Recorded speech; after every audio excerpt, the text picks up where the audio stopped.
오늘은 창세기 23장에 있는 말씀을 통해서 우리가 하나님의 말씀을 함께 나누도록 하겠습니다. 오늘 본문 말씀은 사라의 죽음으로 시작이 됩니다. 하나님께서 아브라함을 75세 때에 그리고 사라가 65세 때에 갈대아 우르에서 부르셨습니다. 아브라함과 사라가 10살 차이 나니까 아브라함이 100세 때에 아들이 이삭을 낳았다면 사라는 90세 때에 아들 이삭을 낳았습니다. 그리고 난 다음에 37년이 되는 시간 동안 37년 시간 동안 살다가 127세 때 죽었다. 장사되었다. 라고 그렇게 기록되고 있습니다.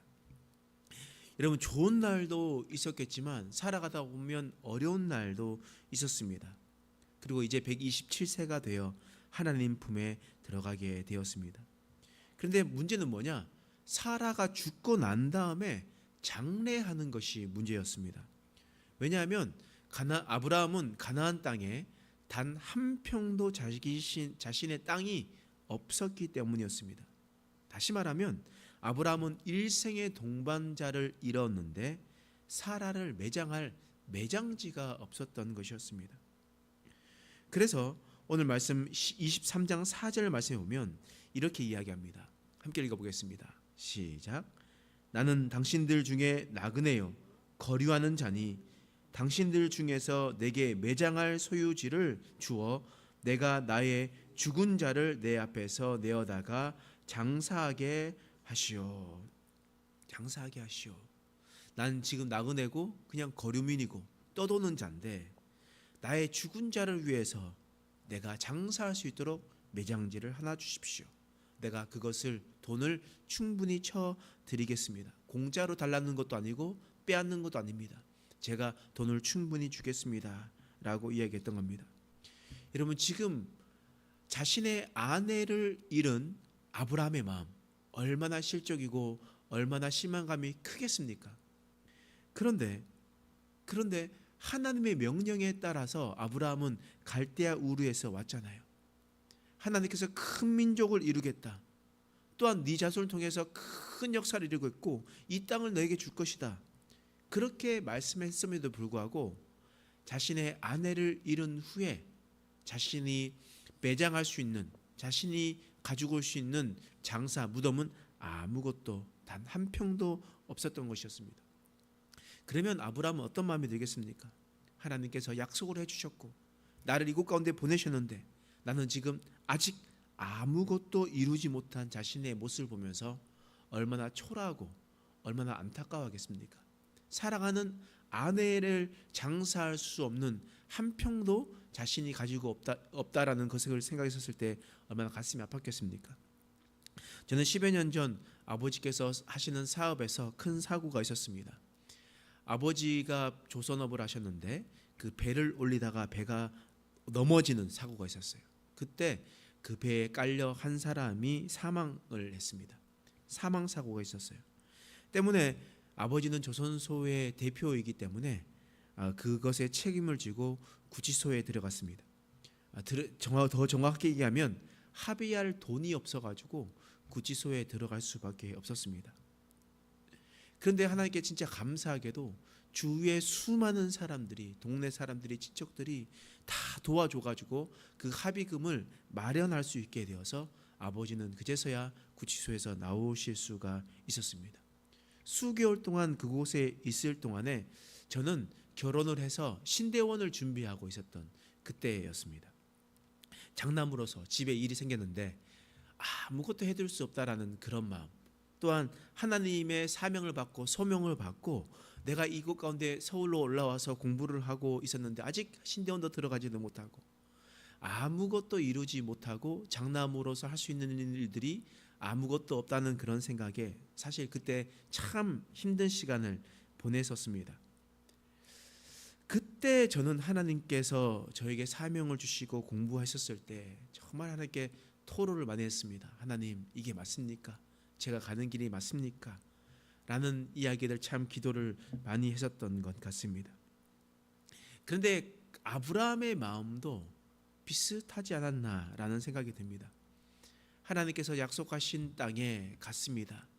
가고 난 다음에 그곳에 섰는데 그곳에서 하나님께서 너를 통해서 너의 자식을 통해서 큰 민족을 이루겠다 말씀하셨는데 그곳에 있었던 아들은 단 한 명밖에 없었고 땅은 단 한 평도 없었습니다.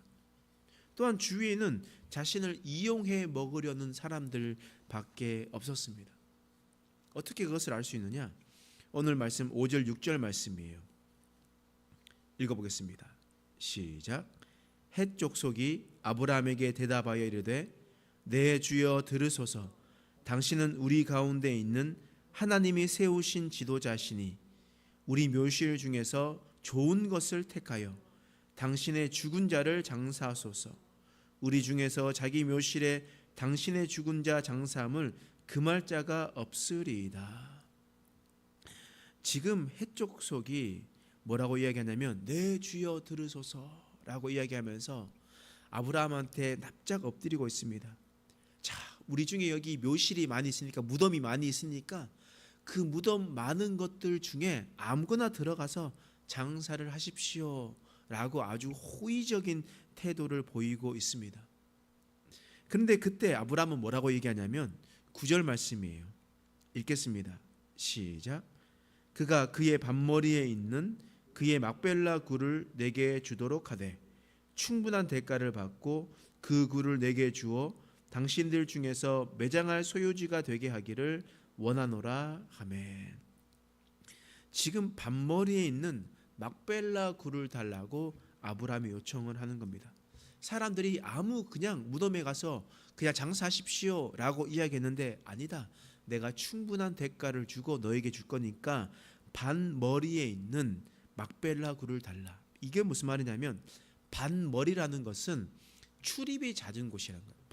밭 앞에 있는 것입니다. 밭 앞에 있는 거다 보니까 출입이 잦은 곳이고 사람들이 많이 움직이는 곳입니다. 발길이 많이 닿는 곳이에요. 그렇기 때문에 매장지로서는 좋은 장소가 아니었어요. 그래서 아브라함은 다른 사람들에게 피해를 가지 않도록 나는 저렇게 하찮은 것 나에게 주시오. 당신들이 잘 쓰지 않는 것 나에게 주시오 라고 이야기를 하는 겁니다. 그러면 그 사람들이 어떻게 이야기를 하겠습니까? 아, 그렇습니까? 그럼 이렇게 팔겠습니다 라고 얘기했는데 재밌는 것은 무엇이냐면 15절의 말씀에 헷 족속이 땅값을 이렇게 이야기합니다. 읽겠습니다. 시작. 내 주여 내 말을 들으소서.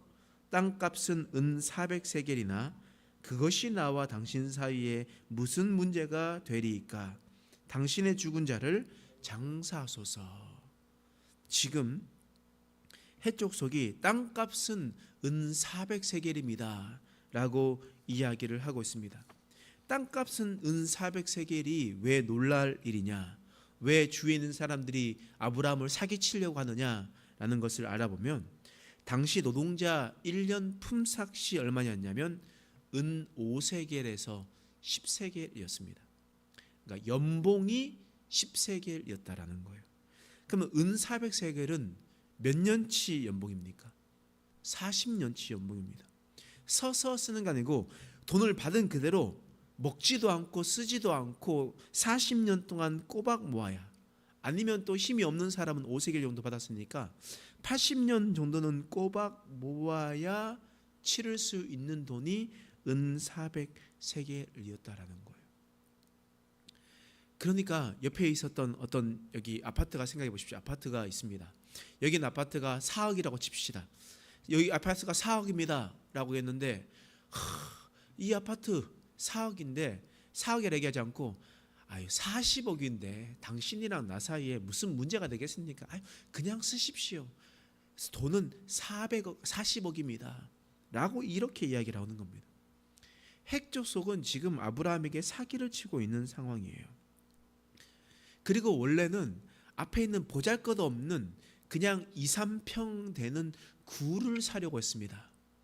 그리고 사람들이 오가는 형편없는 그런 굴을 사려고 했는데 그렇게 굴 그것만 사지 마시고 주위에 있는 땅까지 다 사십시오 라고 이야기하면서 덤탱이를 씌워가지고 거기에 있는 수목과 땅과 굴까지 다 사게끔 한, 필요도 없는 것들을 사게끔 해서 은 400세겔을 쓸 수 있도록 했었던 것이 바로 바로 헷족속의 모습이었던 것이었습니다. 여러분, 이런 상황에 우리가 이치가 밝으면 말도 되지 않는 소리 하지 마십시오. 아니 지금 이거 막벨라굴이 필요도 없는 건데, 사람들이 사용도 하지 않는 건데 이렇게 나에게 하실 수가 있습니까?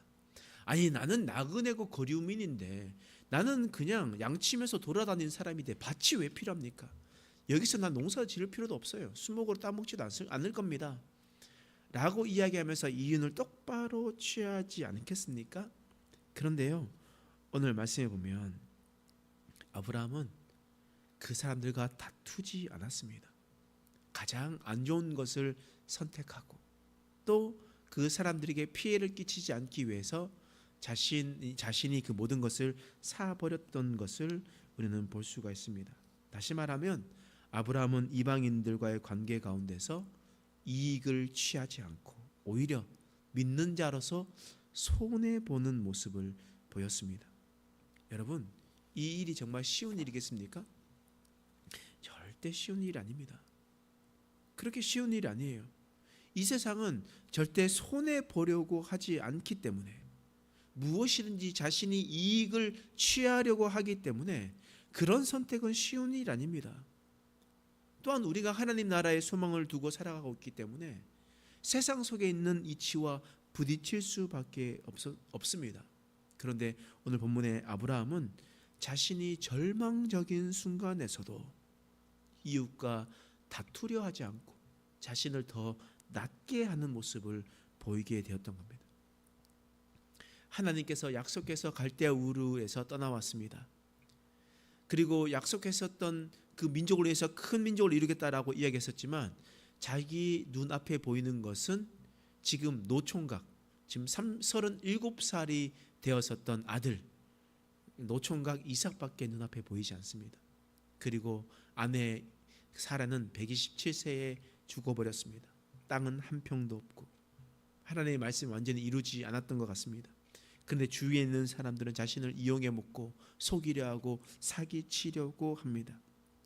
그런데 그럴 때일수록 아브라함은 절망적인 순간에서도 믿음 잃지 않고 믿는 자로서 본이 되는 삶을 살아가게 되었던 것이었습니다. 여러분, 그렇게 살아가면 사람들이 뭐라고 이야기하겠습니까? 6절 말씀에 다시 한번 읽어보면 사람들이 아브라함을 뭐라고 부르는지 알 수 있습니다. 읽겠습니다. 시작. 내 주여 들으소서. 당신은 우리 가운데 있는 하나님이 세우신 지도자이시니. 내 주여 들으십시오. 당신은 하나님이 세우신 지도자이십니다. 헷 족속은 가나안 족속입니다. 가나안 족속은 바알과 아세라를 섬기며 다른 신을 섬기는 자들이었습니다. 그런데 그 사람들이 아브라함을 보고 뭐라고 얘기합니까? 하나님이 세우신 지도자입니다.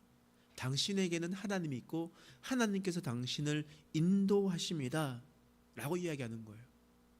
그러면서 그런 사람이 가장 안 좋은 밭을 선택하고 다른 사람들 것에 대해서 다른 사람들에게 이익을 취하지 않으려고 하고, 그러면서 자신의 것을 내어주려 했었던 자들, 이런 모습을 보면서도 이 사람은 정말 하나님의 사람이구나 라는 것을 보게 됐던 거죠. 그러면서 그런 성품이 계속 이어져 가서 믿음의 조상이 되게 되었습니다.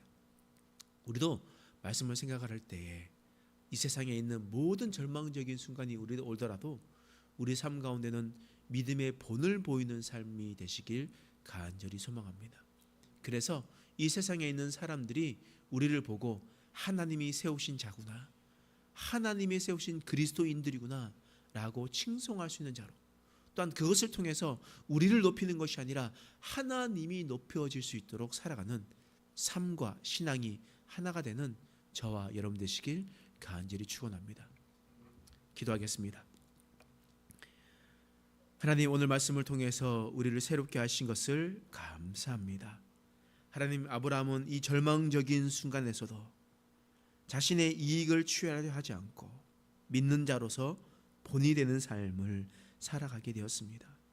우리 인생 가운데서도 이러한 삶을 살아가게 하여 주시옵소서. 주의 말씀대로 믿음대로 살아갈 수 있는 자 되시도록 도와주시옵소서. 그래서 세상 사람들이 우리들을 보고 하나님이 세우신 자라, 하나님이 세우신 지도자라, 하나님의 사람이라 불릴 수 있는 자로 살아갈 수 있도록 말씀 가운데 서는 자 되게 하여 주시옵소서. 감사드리며 예수님의 이름으로 간절히 기도드립니다. 아멘.